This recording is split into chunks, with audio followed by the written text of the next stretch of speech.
A court will determine whether or not an elephant is a person. A university student was expelled for beheading a pigeon, and an entire town was forced to shut after its only clerk quit. These are the weird stories for Monday on Weird AF News, the only daily weird news podcast hosted by a comedian inside a very spacious closet. Lovely, lovely. Let's do it. A court is going to determine if an elephant is a person. Oh boy, just when you thought you understood reality. An elephant is identifying as a person. It sounds like. This is taking place in New York, by the way. In my old home, the Bronx Zoo. She has 4 limbs, expressive eyes, and likes to stroll through the greenery in New York City. Happy, by species, is an Asian elephant. Happy is her name. But can she also be considered a person in addition to being an Asian elephant? This question is before New York's highest court. In a closely watched case over whether a basic human right can be extended to an animal, such as an elephant, in a zoo. The advocates at the Non-Human Rights Project, that's a group, okay. The Non-Human Rights Project, they say, yes, this elephant, Happy, is an autonomous, cognitively complex elephant worthy of the right reserved in law for a person, for a human. So the advocates at the Non-Human Rights Project say this elephant is like a person and should have rights. The Bronx Zoo, where Happy the elephant lives, says no. They have an attorney as well, and the Bronx Zoo is arguing that Happy the elephant is neither illegally imprisoned nor a person, but a well-cared-for elephant, quote, respected as the magnificent creature that she is. That sounds like a reasonable position. They're saying, no, the elephant's not a person, and the elephant has been cared for here for a long time. Happy has actually lived at the Bronx Zoo for 45 years. Now, the State Court of Appeals heard arguments over whether she should be released through a habeas corpus proceeding, which is a way for people to challenge illegal confinement. Okay, so the Non-Human Rights Project is trying to get her out of the zoo. Well, then who's going to take care of Happy if you get her out of the zoo? Is the Non-Human Rights Project going to take on that expense or pay for Happy to be delivered to wherever Asian elephants come from? I'm not sure. Perhaps Africa? A lot of elephants are in Africa from my understanding. So is the Non-Human Rights Project going to take care of all that as well? The Non-Human Rights Project wants Happy moved from this, quote, 1-acre prison at the zoo to a more spacious sanctuary. Okay. So they must have a spot in mind. Spacious sanctuary. Like, what about Fenway Park? That's a lovely, spacious place. I'd like to graze at Fenway Park. I'm sure Happy, the Asian elephant, would enjoy walking around in that grassy left field right in front of the green monster. Seems like a lovely place to hang out if you're an elephant. Here's a quote from the Non-Human Rights Project, which I still can't believe is a thing. How do they get funding? I can barely get funding for a legitimate daily news podcast. Yeah, like I'm providing something that is kind of needed and wanted in the world here. The Non-Human Rights Project, where they try and give rights to ants. Somehow people are funding this. I'm just very surprised by what goes on in the world, as you can see. Here's a quote from the attorney of the Non-Human Rights Project. She has an interest in exercising her choices. Wait a minute, the elephant has an interest in exercise? Because you asked the elephant? Is that? I'd like to see that deposition.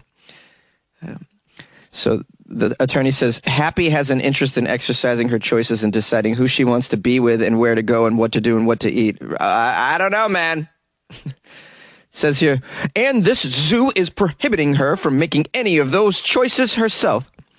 Do you think you could put like a multiple choice test in front of her and she'd be able to pick it out? Do you think you could put photos of various habitats in front of Happy the elephant and then she'd be able to choose which one she'd prefer to be in? I question this. This is an elephant after all. Now, I know they're smarter than your average animal, but still. I don't think the elephant is capable of preferences and choosing.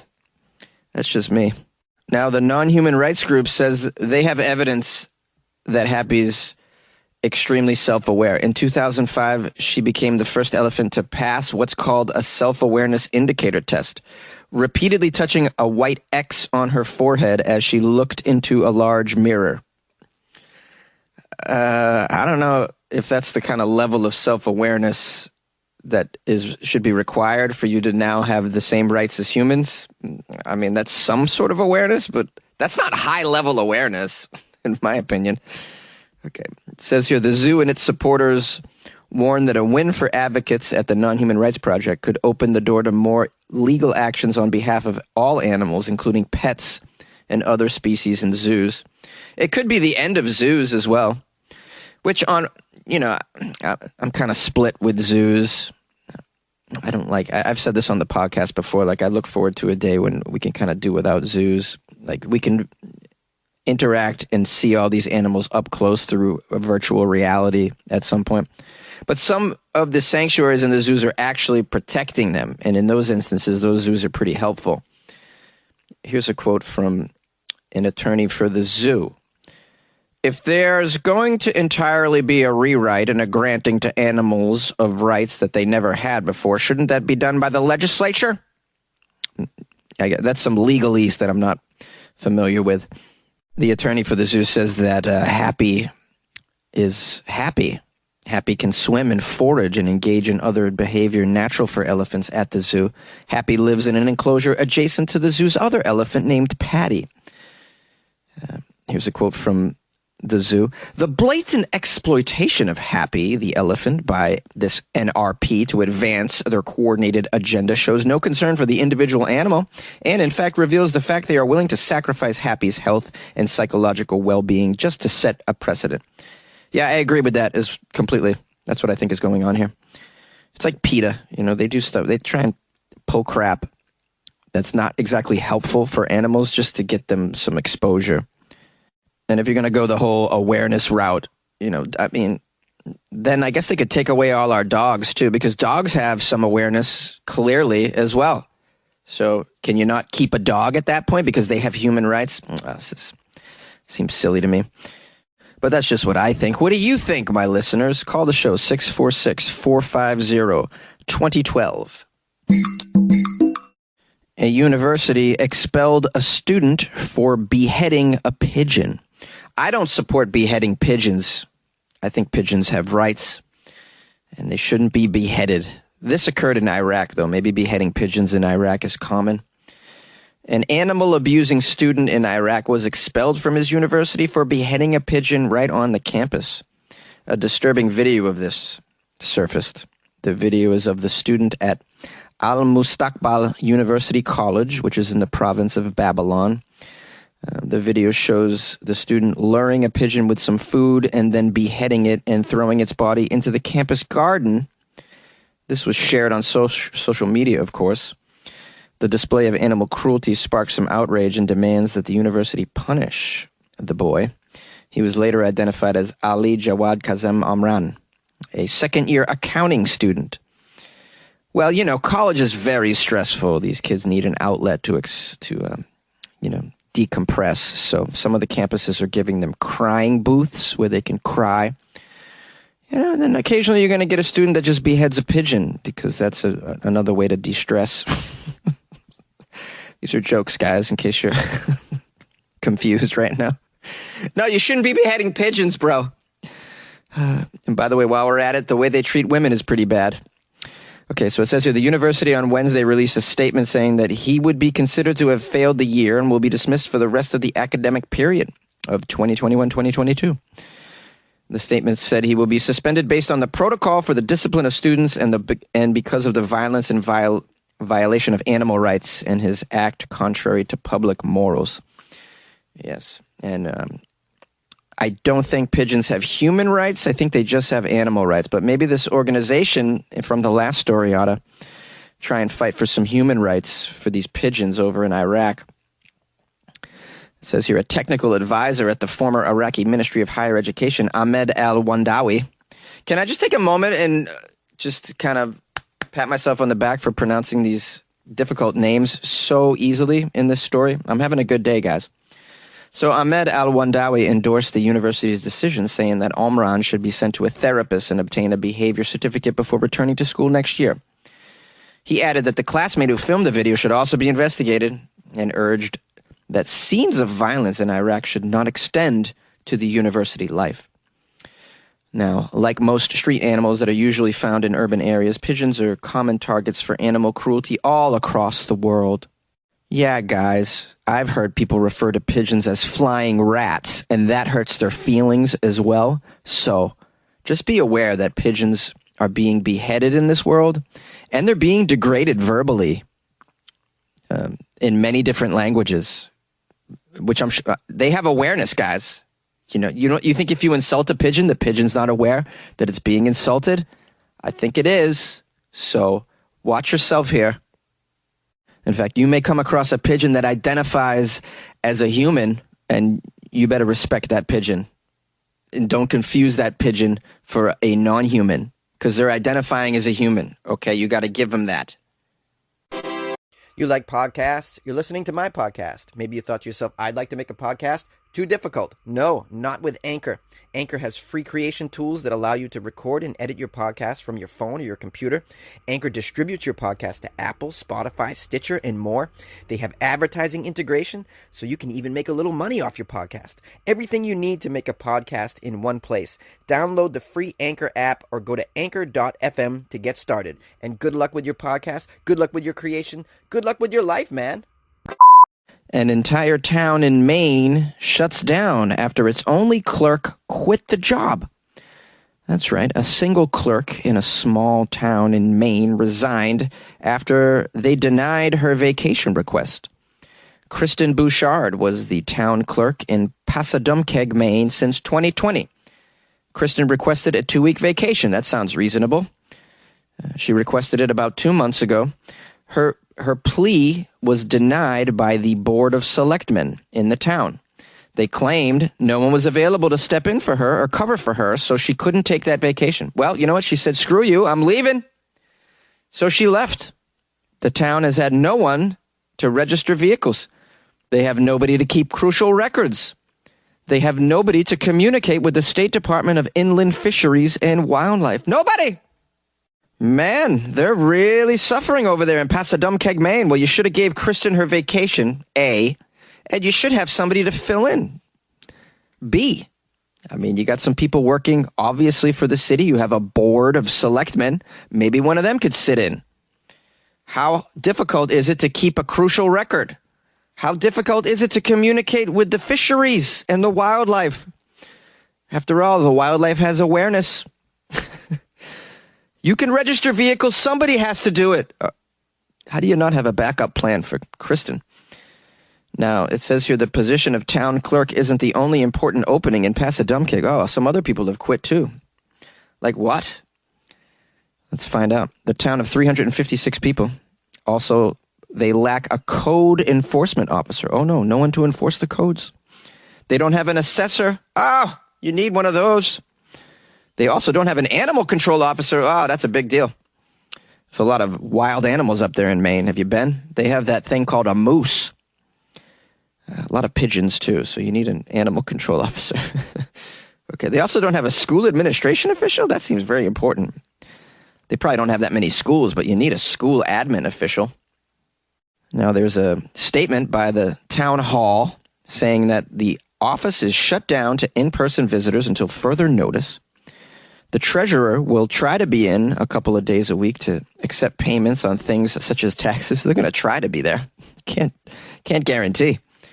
Also says, please call the office before heading out to do any business here, as there are no designated hours of operation. Now, we don't even have any designated hours of operation for the city hall. Oh, boy.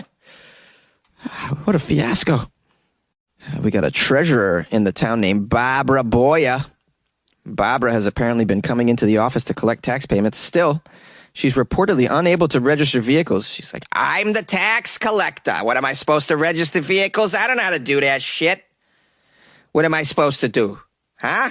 Register the animals? I don't know nothing about animals or fisheries or wildlife. I just know taxes.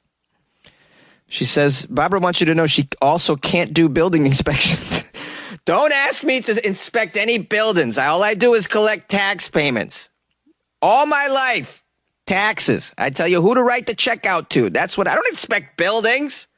Not at all. I also can't launch satellites, so don't ask me to launch any satellites. Okay, I can't conduct animal welfare checks either. You bring me an animal to check its welfare, I'm unable to do so. Don't expect it, all right? If your animal needs to pay its taxes, you can bring that down to me. I'll tell you what to make the check out to. That animal can pay their taxes to me. That's what I do. But I can't tell you if the animal's okay. You know, maybe I could do a rudimentary glance over the animal and tell you if it's okay.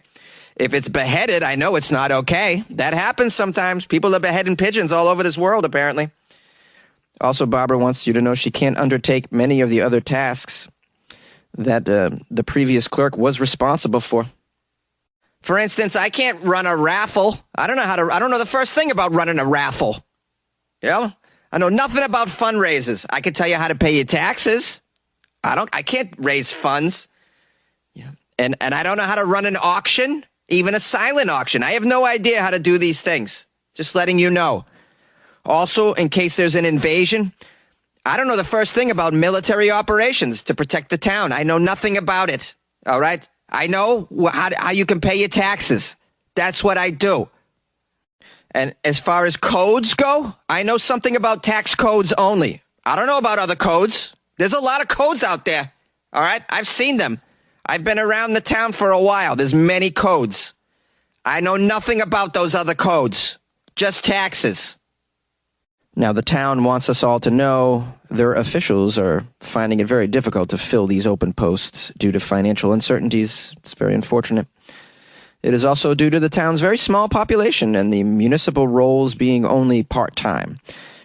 Miss Bouchard, for instance, our clerk that wanted a vacation, was only contracted to work 16 hours each week, though she said she often worked much more. And she was paid only $13,500 per year for her work. Here's a quote from Brad, who's one of the selectmen. Yeah, we have been left with a mess from years of neglect and are doing as much as we can to get our town back in order. That was my bona fide attempt at a Maine accent. Have you guys heard a Maine accent before? They're very special. Let me see if I can play one for you. Hold on. Oh, yes, a quick little search. Came up with interview with a Maine lobsterman. Let's listen to this guy's amazing accent. I'm sure it is. So that carried them before, we would have cut a notch in this fin. So whenever I get a lobster that's got eggs, I cut a notch in this fin.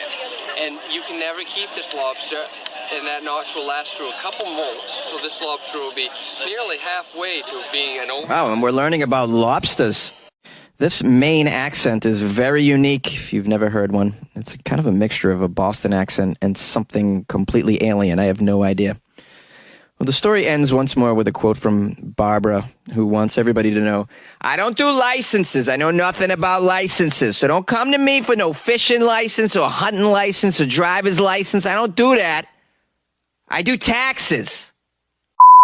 And another thing, I don't know nothing about trash disposal. I don't know anything about composting. Don't ask me for any of that shit. This might have been one of my favorite stories that I just did because I got to do that Barbara lady over and over again. Barbara in Maine who only does taxes. In other words, your boy Jonesy basically turned it into an SNL sketch. You're very welcome. And for those of you who listen to the podcast and like, I just wish he would read the story. Well, you know what? We're doing extra shit. Whether you like it or not. I'll turn a story into an SNL sketch right before your eyes. I don't care. It's my show. And I think this is the reason why some of you keep gravitating towards this show. So thank you. Thank you for allowing me to be my fun, funny self. All right, listen, I got a nice review. I want to read it. It's 5 stars, and it's called Absolutely Amazing. This was on Apple Podcasts. In Great Britain, this is someone in Great Britain. Someone named Vernie, V-E-R-N-Y. Vernie writes, I listen every night to hear the wacky news that goes on around the world. This is the best way I have ever taken news in, as it's funny and lighthearted and amazing. Thank you. Keep up the amazing work. Bernie, for you to say this is the best way you've ever taken in news, I mean, I'm just so flattered by that. This is one of the best compliments ever. I'm so grateful. Thank you, Verdi, in Great Britain. I so appreciate that. And you even gave me 5 stars, which is just great. I mean, I would have been happy with 4. So this is great. Well, I'm glad you're a regular listener. Please stick around. I'm going to try to always make the podcast as entertaining and informative as I possibly can, and try to be funny as well. You know, humor is subjective, though. What some people think is funny, others don't. It's kind of like music. So, you know, we do the best we can. Some days I'm just not feeling it, and it can go south. So thanks for sticking with me and giving me a chance. Appreciate all of my listeners. I got a lot of messages over the weekend too. Appreciate it so very, very much. Hope you enjoyed that Florida Friday story, by the way. Pretty cool, right?